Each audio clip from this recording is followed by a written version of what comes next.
Naruto and Jujutsu Kaisen, fraternal twins.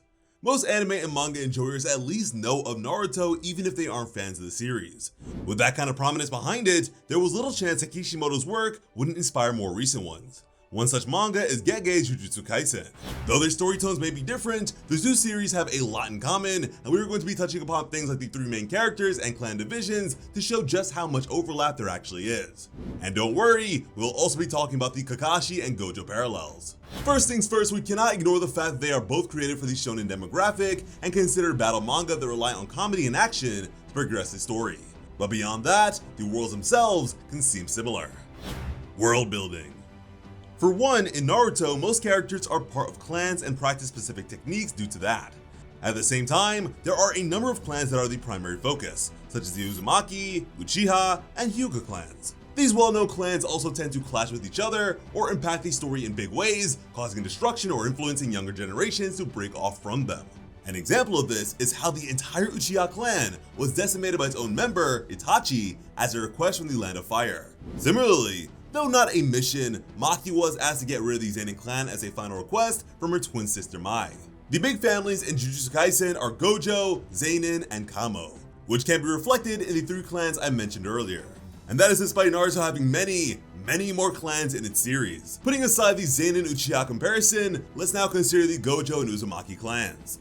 Taking into account their importance in the story, Gojo is a descendant of both a powerful clan and a powerful vengeful spirit, Michizane Sugawara. And the Uzumaki distinctly come from Ashura in the Otsutsuki bloodline due to being descendants of the Senju clan. Both of these clans are important to the function of the worlds themselves in the series they are from as well, making it impossible to imagine Naruto or JJK without them. Another way groupings in this series come into play is through the Anbu in Naruto and the higher-ups in Jujutsu Kaisen. While the Anbu are in charge of ensuring safety and taking care of top secret missions, the higher-ups in Jujutsu Kaisen tend to make questionable decisions behind other Jujutsu users' backs, trying to ensure that society continues to move forward. Additionally, the Anbu are not a very light group, especially Danzo and his questionable actions, and this is reflected again in the hatred that Gojo has for the higher-ups and the decisions to execute whoever they see fit to keep the peace, like Gakuganji, who he deeply suspects. He even considers murdering them all when they have Yuji killed behind his back. Along the same vein, Itachi Uchiha was Anbu before he broke off from the village, disliking Danzo's leadership and wanted to keep his younger brother Sasuke safe from harm. This kind of choice to keep their family safe from higher-ups is just like Gojo bargaining for Megami Fushiguro's freedom and support, something his father Toji wanted as well. And sure, families, clans, villages, and all that love each other, but they often don't like others. Unsurprisingly, this is a theme that is touched upon in both series again, with war having been battled between all clans and big families in the history of these stories. Interestingly, the animosity is for the most part dampened, but the bad feelings remain. In Naruto, the Hidden Leaf, seeing as we know them the most, is shown fighting and facing threats from the land of the cloud or wind, such as during the Chunin exams. While in Jujutsu Kaisen, there is mention of the Gojo and Zenin clans having bad blood because of a brutal past in which the heads both slaughtered each other. This could also explain why they are so quick to label Gojo a threat to society when they believe he helped Geto to attack Shibuya. On the flip side, every clan and family is willing to put aside their differences when it comes to major threats. For Naruto, that means joining as one to take down the Akatsuki, despite not seeing eye to eye. And in JJK, it's when any of the unregistered special grade curses like Mahito, Jogo, and Dagon start to take too much control and cause too many casualties. But let's go even deeper than just the world, shall we? But before then, be sure to subscribe to the channel with notifications on and drop a like for some plot armor today. Main teachers. In both series, there is a teacher with an interesting background, as well as his three students who act as the main characters. Starting with Naruto, since it was created first, Kakashi plays the role of both teacher and mentor to Naruto, Sasuke, and Sakura. He even participates in a number of missions with them until they no longer need his help to complete them. One of the first of these missions has a deep effect on the students and creates a strong bond with Kakashi. On the other hand, Gojo is too busy with work to do as much hand-holding as Kakashi, but he is there for them at least in their first mission, the one where he tests Nobara on her mindset towards Jujutsu work. Similarly to Kakashi though, Gojo's role as a mentor and influential person in their lives is deeply felt in their behavior and decisions. But now on to the juicier stuff. Kakashi, our stone-faced, white-haired, somewhat blindfolded sensei, has a particular personality and the ability to use a rare ocular ability. However, in his case, it is the Sharingan that he gained through his deceased childhood friend and not something that was innate.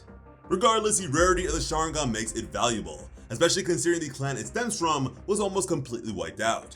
Aside from that, Kakashi was a member of Anbu before he left and became a teacher, and he was considered a legendary ninja among not only his village, but the other lands. Our other equally interesting white-haired blindfolded smart aleck teacher named Gojo shares the ocular ability trait, but it is all his own. Not only that, but it is an ability that last appeared 100 years ago in his world. In comparison, Kakashi's Sharingan seems like a step down. With the increased worth of Gojo's 6 eyes and the combination of it with infinity, he is well known as well, with most avoidance across his path they see is not only the strongest in his clan, but in the Jujutsu world. But what would a mysterious teacher be like without their tragic backstories, right? For Kakashi, that means losing his close childhood friend on a particularly bad mission, and unwillingly gaining power from the dying friend's body, and then being accused of murdering his surviving friend when she uses his Chidori to kill her. Also, he loses his teacher years later due to the village being attacked in order to release Kurama. Thankfully, that mission failed, but not without both his teacher and his wife Kushina losing their lives in the process. On Gojo's side, his backstory starts from a somewhat dangerous mission and having to learn new techniques to revive himself. Then having an innocent girl die before she could become a vessel, and his best friend slowly going down a path of evil because of it all. Not to mention, he ended up having to kill his best friend Geto and was sealed away while his teacher Yago was executed, but you know, times are hard for our white-haired guys. Interestingly, despite Obito not being dead for real, the same occurs with Gojo, who sees Geto's body possessed by Kenjaku. Due to Obito having become evil, much like Geto before he passed, Kakashi has to face him but can't kill him. And neither can Obito. Instead, Obito sacrifices himself and gives Kakashi the even stronger Mangekyo Sharingan before his spirit passes away. While Geto is actually dead, his body lives on as a kind of puppet, and it is all due to Gojo's inability to destroy his body to prevent something like that from occurring. At least there is a chance for him to regain part of himself, as he was able to grab Kenjaku by the throat when Gojo addressed him directly about being used. But those aren't the only teachers that play a large role in the main character's stories. Secondary teachers and their impact. Due to needing a new Hokage after the third's death, Jiraiya, who is not only Kakashi's teacher's teacher, but a legendary ninja, temporarily takes Kakashi's place in watching over Naruto and teaches him how to use the Rasengan. He does this to encourage Naruto to accompany him on a mission to find a replacement Hokage, Tsunade. Not only does the Rasengan Jutsu become a part of Naruto's arsenal, but a trademark of his. In JJK, Nanami, a grade 1 sorcerer, places Gojo when he's too busy doing missions overseas and teaches Yuji to both sense cursed remnants and to look at the world in a different way. Around that time, Yuji also learns Black Flash. Although his mastering of that technique is due to Todo's influence, seeing as Nanami is the record holder for most consecutive uses, I think it is still relevant. But we'll be getting more into that later on. Another unfortunate commonality is the fact that both main characters lose their secondary teacher early on, and it changes them in significant ways. We all know that Jiraiya ends up being killed by his previous student, Pain, and Naruto takes it very badly. He spends days in his room, upset and quiet, not wanting to see anyone and almost reverting to his personality prior to joining Kakashi's team. However, after facing Pain himself and learning about their mutual teacher and how they want a world with less fighting and death, he is able to overcome his sadness and take steps towards his longtime goal of becoming Hokage. And it doesn't hurt that the entire village finally recognizes him as a savior rather than someone to fear. Similarly, Yuji holds Nanami dear as he was there for him when he lost his friend to Mahito's heartless tactics and was able to overcome that with Nanami's kind-hearted and understanding nature. If it had been Gojo, he might not have been able to move past that grief. However, when Yuji loses his precious mentor right in front of his eyes to the same monster who took his friend away, he can't help but start to shatter and fall apart. If not for Todo reminding him that he has a goal he means to follow, even if he is not aware of it yet, Yuji wouldn't have been able to move on either. Also, having Megami ask for his help with his sister in the culling game spurred him on and allowed him to keep pushing forward. And interestingly, for both Naruto and Yuji, when their first teacher is out of commission or believed dead, it is depicted as having a much lower impact on them. For Yuji, it is because he knows Gojo is only sealed and can eventually be freed. But for Naruto, it is because he has gone through the trauma of losing Jiraiya already and doesn't have the time to mourn Kakashi during Pain's assault on their land. He needed to focus on saving everyone he could, which is very reminiscent of how Yuji wants to save as many people as possible or ensure they have proper deaths. Main characters. I know we all know everything there is to know about main characters Naruto and Yuji, but how do their characters overlap? Well, for one, they are both orphans. Not uncommon for shonen series, but still. And they're energetic and fairly positive despite their situations. As people, they're very loyal and protective of those they care about and willing to risk their lives for them. In Naruto's case, that is reflected most often in the multiple times he tried to get Sasuke to return to the village. He even sacrificed his arm for the guy in an epic final confrontation with him. For Yuji, early on in the series, he was ready to put his life on the line so Megami could escape with Nobara during their juvenile center mission, in the process, losing an arm, and his fingertips on the other arm no less. But we can't ignore the most obvious similarity of all. Both these MCs have a dark and powerful entity within them that makes their lives more difficult. For Naruto, this means him being shunned by the entire village for much of his youth and turning to pranks for attention. Eventually, he is able to prove his worth while also relying on Kurama within, but mainly through his own growth and ninja abilities. On Yuji's side, Sukuna isn't a part of his life until he is older, but it still puts his life at stake. If it weren't for Gojo's influence, Yuji would have been executed and that would have been the end of the series. However, despite Yuji refusing to rely on the curse's power, he constantly has to deal with the effects of Sukuna and those who want to end Yuji because of it. The series isn't as far along, so it is unclear whether he'll be able to compromise with Sukuna the way Naruto did with Kurama, but anything is possible. Next, we gotta talk about the dark-haired emo boys, Sasuke and Megami. Not only do they vaguely look alike and have similarly cold exteriors, especially at the start of their respective series, but they are orphans. I mean, we did say the trope is pretty common in shonen, didn't we? On the flip side, these brooding kids are also prodigies in their own right, excelling at whatever they set their minds to. Not sure if being combatively gifted is worth not having parents, but anyways. Sasuke, for example, was known to be amazing at almost all ninja techniques he learned, whether it be taijutsu, genjutsu, or ninjutsu. This is aided by the fact that he is one of the last survivors of the Uchiha clan, known for the Sharingan. On the other hand, Megami, from a young age, was expected to have a lot of potential and was even tapped to be a future leader of the Zenin clan because of his 10 Shadows technique. Isn't it funny how these two are born with such powerful abilities?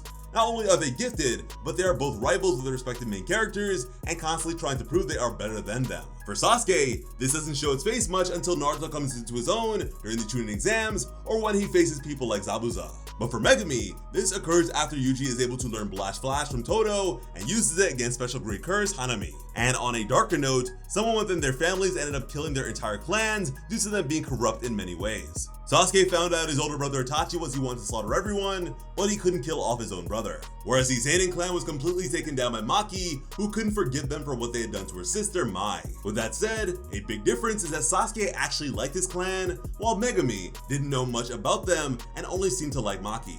So it doesn't have the same effect on them, I'm sure. Anyhow, let's now move on to our reddish-haired main girls, Sakura and Nobara. I'm sure you've read somewhere that Nobara is who Sakura should have been had she been written better, but that's not what we're focused on here.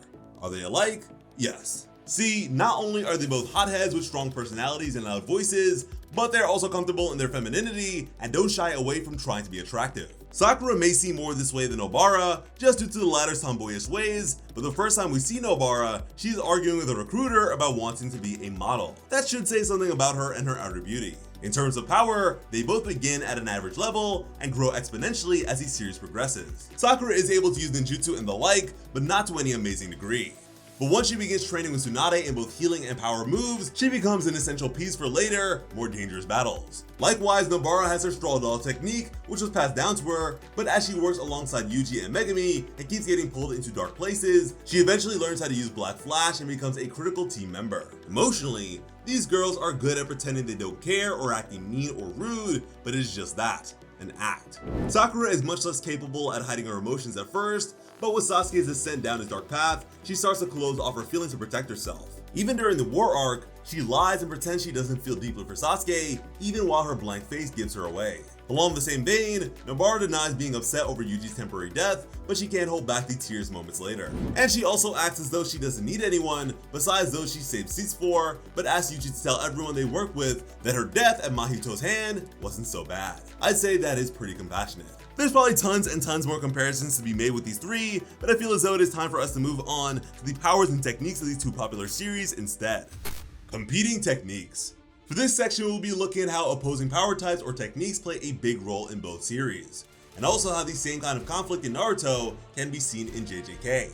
In other words, it's the elites versus the underdogs striving to prove their worth. But what does that look like in Naruto, you say? Well, let me tell you.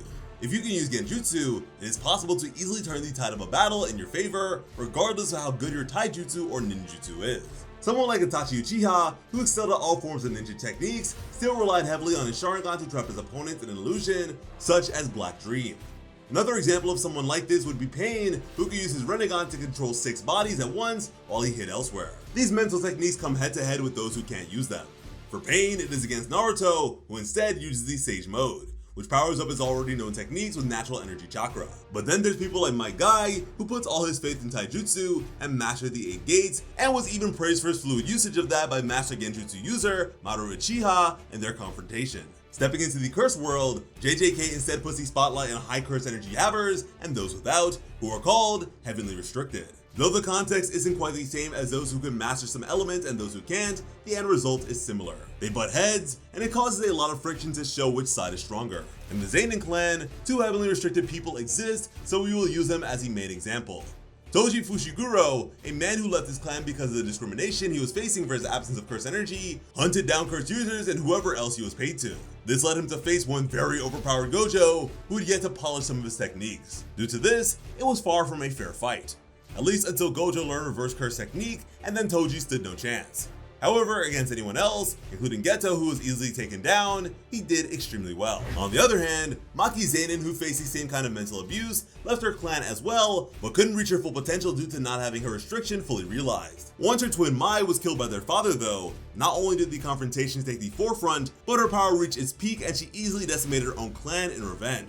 Unlike Toji, the only superpower curse user she came across was Yuta, and he was her friend, so it wouldn't have led to any kind of life or death battle.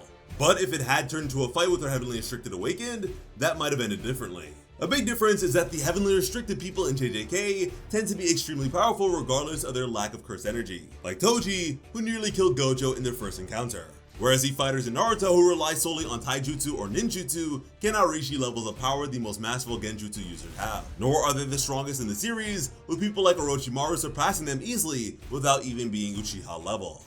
Lastly, we need to get into the trademark attacks that the main characters use. This isn't to say that the Rasengan and Black Flash are anything alike in terms of aesthetic, but they do have some similarities. For one, these techniques aren't impossible for others to master, and in fact, some others do actually know how to use them. However, the amount is limited. So it is a strong technique that isn't easy to master and few can use, but that the main character grasps well enough in not too much time. Not only that, but they are heavily reliant on these techniques. For Naruto, it becomes pivotal for saving Tsunade from Kabuto, while for Yuji, his Black Flash helps take down Mahito during the Shibuya arc after he kills Nobara. Funny how in both cases a female character close to the main character is what spurs them on to fight harder, isn't it? Something else that is reflected is that these techniques are used by these main characters' secondary teachers. Jiraiya taught Naruto how to do the Rasengan, something he learned from his student Minato, aka Naruto's father. In JJK, Nanami did not teach Black Flash to Yuji as I previously mentioned, but he held the record of 4 uses during the Night Parade of 1000 Demons, proving his talent at using it. With all that said, of course many things are different between the two series, but there is also a lot more we could have found in common. No matter how much the series can overlap, it is still very fun to see how each author finds their own spin on it. As always, I'm Slice of Otaku, thank you all so much for watching and have an awesome day. I love you.